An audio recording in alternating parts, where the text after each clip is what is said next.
You know me, if I get started, you won't shut me up. Yeah. Welcome to the Stephen Shiels radio show. David Lewis is here. How are you, David? Oh, great. Thanks, Steve. How's yourself? Great to be back. It's good to be back, David. I got first place in the Voyager songwriting competition for 2020 for my first single, Death and Life. Congratulations. Thanks, was well David. deserved. It was well deserved. One of my best achievements I've done.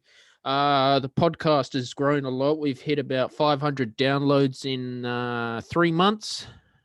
Oh, wow. Show. So I'm very thankful for that, and it's fun doing it. I'll have to start putting some work into this. And music-wise, what's happening with you? Oh, well, we're launching another band called Sin and Grace. Nice. Keep your eyes open for that. We've done all the photo shoots, and we're recording some demos on Sunday. So you're busy keep your eyes too. Open for that. I will. Yep. Got to be busy. Music. What else is happening? Continued work on my solo album, which I've been talking about the last few podcasts. I won't bore everyone with that. Mm-hmm. You know, that's a process. Did my first gig in 12 months. Nice. Which with another duo I have called Red Alert with my good friend Russell Hull. And that was just a private party, in that when I say just, I couldn't invite anyone I knew.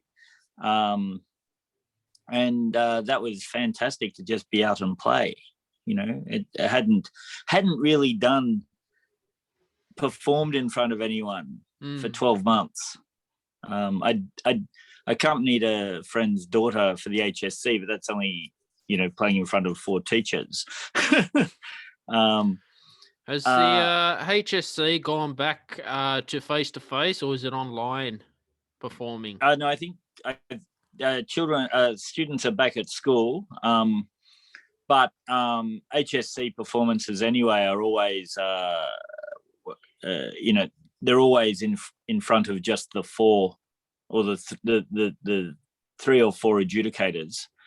But last year you couldn't have a band; you could only have a duo.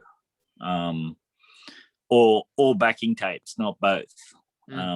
So I did one, Russia's YYZ, with her. She played drums, 5-piece kit doing Neil Part. She did a fantastic job.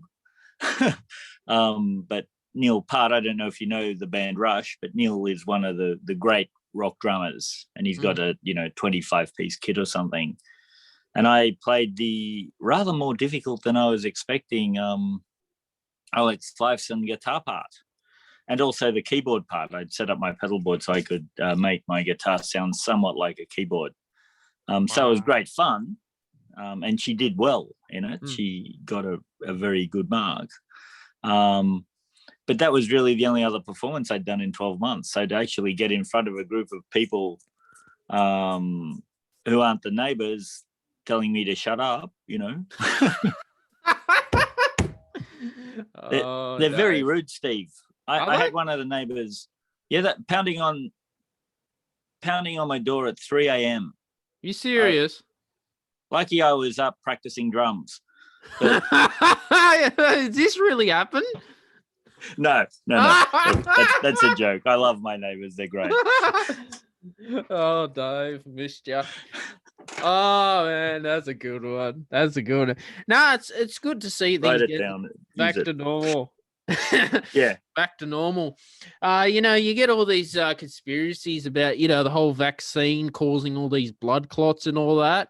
I put my name down for the vaccine. Apparently, I'm phase 2B, David. Right. Yeah. What about you? I haven't put my name down yet, but that's only because I'm lazy. You can do it on the government website. I would be phase 2B too, I think. I think it's important that the frontline health workers, quarantine workers, aged people, I think what they've done very well is prioritize those who should get it first, for the most part. I didn't think the Prime Minister and the Premier should have got it early. They could have been down the list a bit. But, nonetheless, they're done now. AstraZeneca has run into some problems. And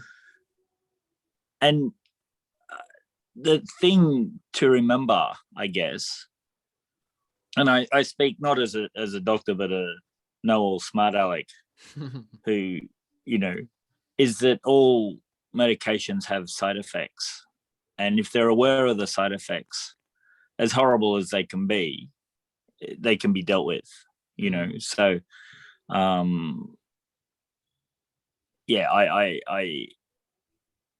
if I get AstraZeneca, I'll be monitoring for the side effects, and hopefully they'll be able to fix them. The other thing is too, a lot of 6 or 7 countries have banned it. Yeah. And it may end up. It's all to do with. Excuse me. It's all to do with the percentage of people who get really adverse ones, and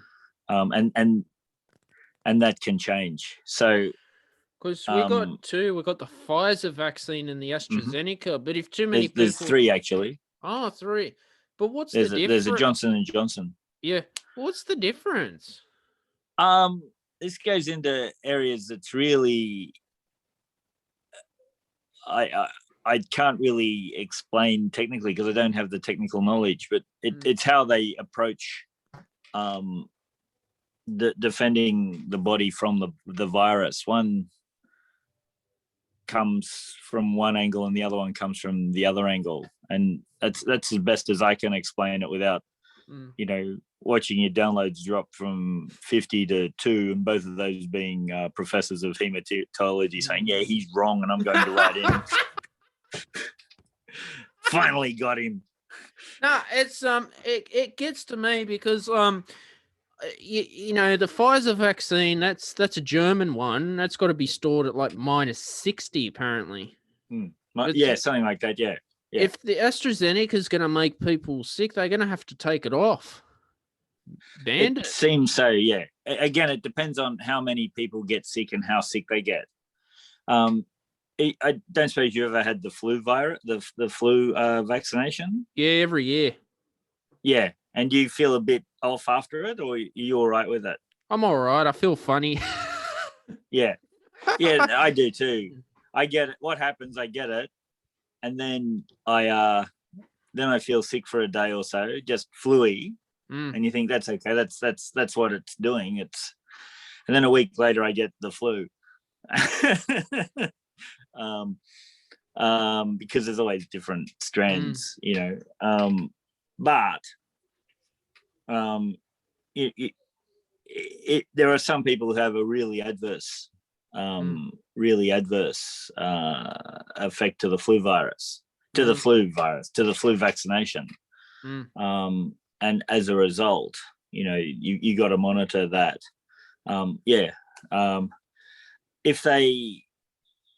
If they pull it, and the other thing too, it should be said, is that there are very few vaccination doses at the moment. We need something like 8 or 10 million to be able to get to the herd immunity, because kids can't have it, and so in a country of 26 million, you need half or more, I think, to get to herd immunity. At the moment, we've got 40,000.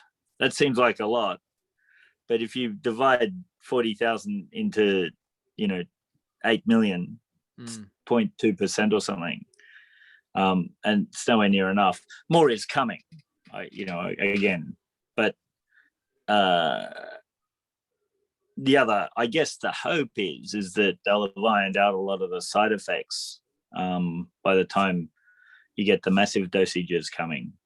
Well, exactly. I rang up the doctor's surgery and I said, look, I'm a bit concerned about it because it's a new vaccine on the market, and a bit concerned that it's going to make me sick. So I'm not. I wanted to ask this question because you're a musician. Can the government make it mandatory to have the vaccine, force you or not, if you want to travel? No, not. They don't make it mandatory, but they make it difficult for you to do things. So Wow. I think most airlines want to see you have proof of the vaccine. And how do you have proof of a vaccine? Is it a card? They'll give you a certificate. They'll give you a note saying Stephen Shiels had the jab. You know, you whinged about it and screamed and cried, but you know, he's had it. Don't mention it to him, or it'll start. You know, no, it's serious. In all seriousness, you just get a little certificate. Mm-hmm. You know, whether that says you've had it. You know, tick, and you know, it'll be things like with kids and vaccinations. It's not mandatory. But they make it very hard for you to enroll in schools. They make it very hard for you to go to childcare. They make it very hard for you to, because they want everybody to be vaccinated. The reason we don't have polio and smallpox and all those tuberculosis and all those other horrible diseases is because they were vaccinated out of, in smallpox's case, out of existence. But in the other cases, they were vaccinated that they're not a big problem. You know, there was, so, you know, I don't know when the last case of polio was in Australia. Oh, before I was born, David. Yeah. So what? That's 80 years or something. Did the government make it mandatory for people to have the polio vaccine or not? I don't think they made it mandatory, but again, they made it very difficult for you not to have it. So, you know, you got restricted from places if you didn't have your vaccinations. I remember I was talking to another guest on the podcast about traveling, and South America, if you didn't have your yellow fever vaccine, they wouldn't let you in the country. Is that still today? Yep. Definitely, yeah. If you go to Asia, if you go to South America, if you go to Africa, you've got to have vaccines, or they won't let you in. And Australia could do this too. Before you come into the country, you have to have your COVID-19 vaccination. You know, and that's border control, which is a slightly different thing. And each country has its own approach to border control. Some have, you know, armed machine guns. And they check the truckers you drive over. Others are a bit looser. You know, it's easier to go to Bali, say, than other parts of Indonesia because, well, at the moment it's not. But you know, Bali's a tourist place, so they don't want to annoy tourists by holding them up too much. But you take your vaccinations. Thailand, you know, again because they want the tourism. But going to, I was going to say North Korea, that's maybe a bit extreme. Oh, God, but no. Going to somewhere like Bhutan or Myanmar, you know, Myanmar, it's $100 to US to cross the border. So you really got to want it. Yeah. US. Just to cross the border. So, yep. Because they're not reliant on travel, on tourism. God. Or it was the last time I was there. It might have gone up actually. What about Russia? Have you you know, to get a visa to Russia is like $300, David. Yeah. And only lasts for when you're in the country, and that's it. They're so strict. Well, they don't need the tourism, I guess, and I suspect Mr. Putin isn't terribly wrapped in foreign people looking at what's going on. Well, Mr. Putin, what's his name? Vladimir Putin. He said last year that Russia had a vaccine. Yes. Was he lying, or was he? Is it true?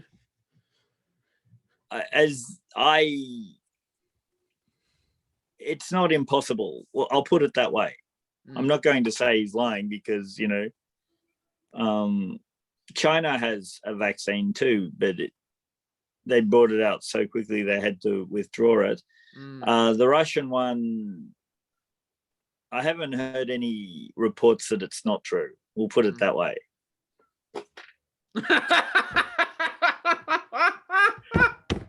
No, in all seriousness, who knows? I suspect he wasn't lying. Whether it's still in development, or whether it's whether they've had it and they're keeping it within the Russian border for whatever reason. They don't want the German or the AstraZeneca in there for whatever reason. I'm not in enough contact with the insiders within the Russian government since the wall came down. No, like with AstraZeneca, the Australian TGA approved it, and well, I don't know. People are going to get sick. They're going to have to get rid of it. That's all I'm saying, David. Yeah. My guess is that they'll keep looking at it for this dosage till they run out of these doses, see what happens. If too many people get sick, they're going to have to rethink it. If it's within an acceptable level, because as I said, all vaccinations have side effects. For most people, they're very mild. You feel off for a day or so, maybe, and then you're okay, or your arm is itchy, or you grow an extra head, something, they're very mild. It's only when they get serious, and a lot of people get that serious that they'll start to. Given the response it's had overseas, there's been a lot of pressure to take it down. It's a very hard position for the health department because the health department want everybody to be healthy. They want hospitals running at the lowest capacity they possibly can, giving the best standard of health they possibly can. That's a human non-psychopathic thing to want. It seems that there are elements in the elected government who would prefer the market to sort it out and not have the vaccines and not have masks and not have lockdowns and just let the virus run its course, thinking that herd immunity can be reached naturally. Trouble with that is that type of thing would lead to a 10 and 12%. You'd need a 10 and 12% death rate for it to happen. Well, look at America and Italy, David. Yeah, my God. Exactly. And Europe. Yeah, exactly. Yeah. We were very lucky to not have that. And there were a lot of factors. The fact that we're an island country and we could mostly shut the border, that helped. You didn't have people just thinking, I can't get through the border, so I'll walk 10 kilometers into the bush and then, walk over. And that happened with the States. We were very lucky in that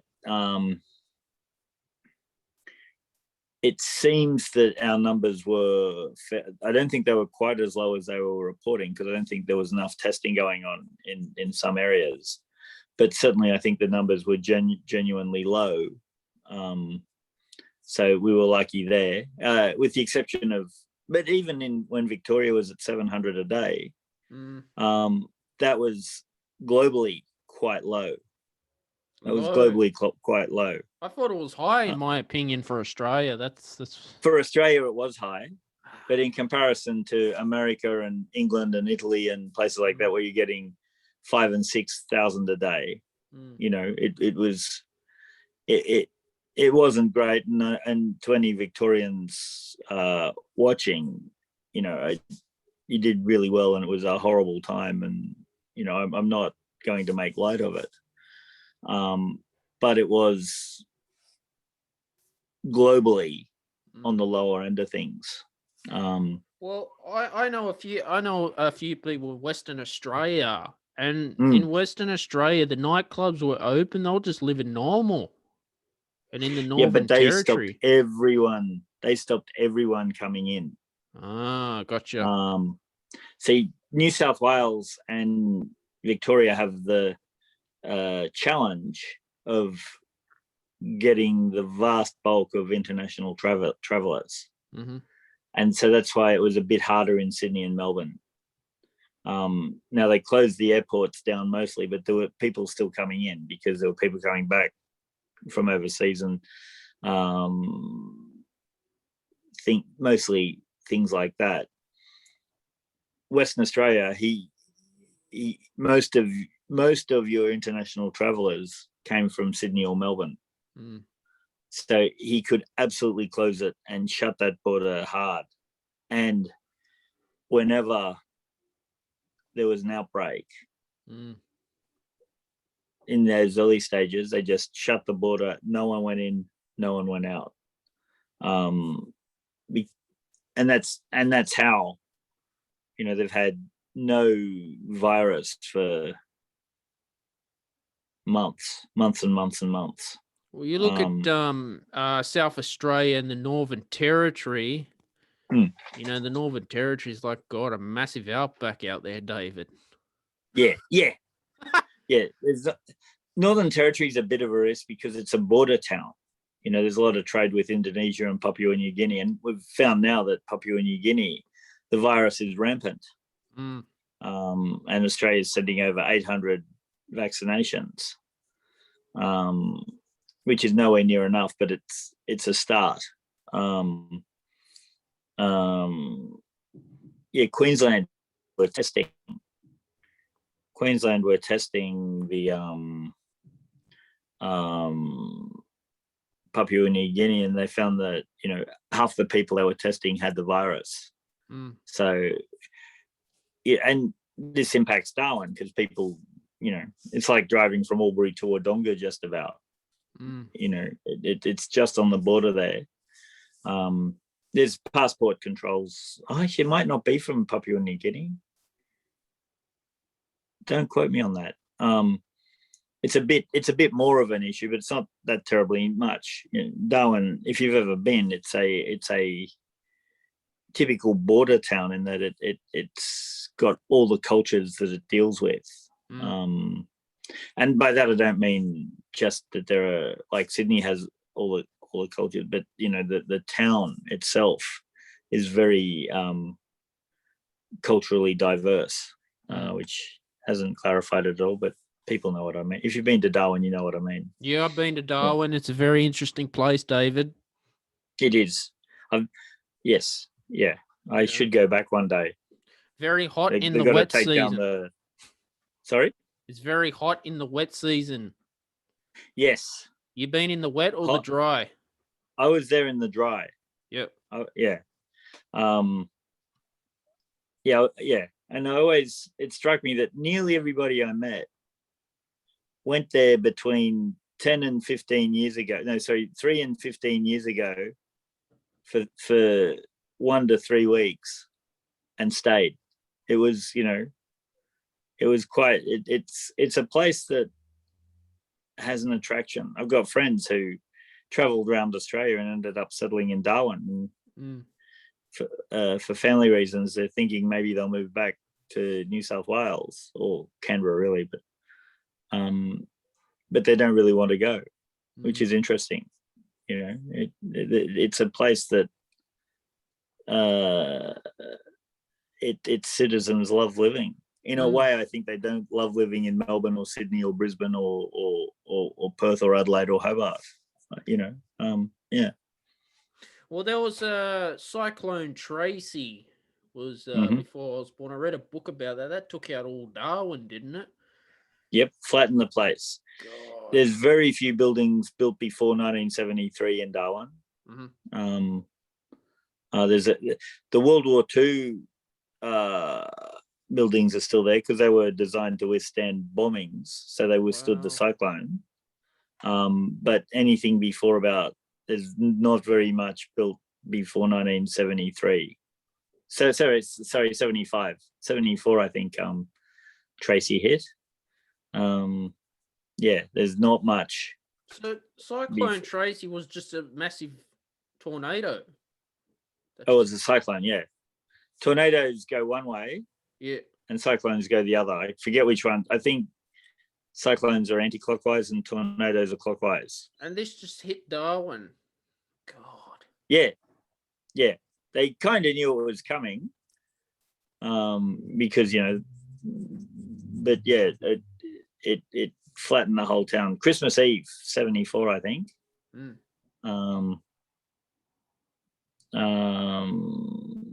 So yeah, and yeah, it was awful. It's worth reading the history about. They jumped right onto fixing it, but it took a few years, because Darwin was a city of 150,000 or something then, so it was might not have been that many, but it was a sizable, by Australian terms anyway, a sizable place. But yeah. David, So what are you going to do with your award money for the competition? Well, funny enough, you say that. They gave me a little plaque. You know what a plaque is? Yes. It's on your teeth, the dentist. No, like a little... It's a little jar. Fantastic. Little... I said to them, do I get prize money? They say, no, only the overall winners get it. I was like, damn it. Oh, I'll put it on my wall. I melt it down. It's probably worth, $3 or $4 melted down. I'm trying to get the YouTube Creator Award one day too, David. Oh, yes.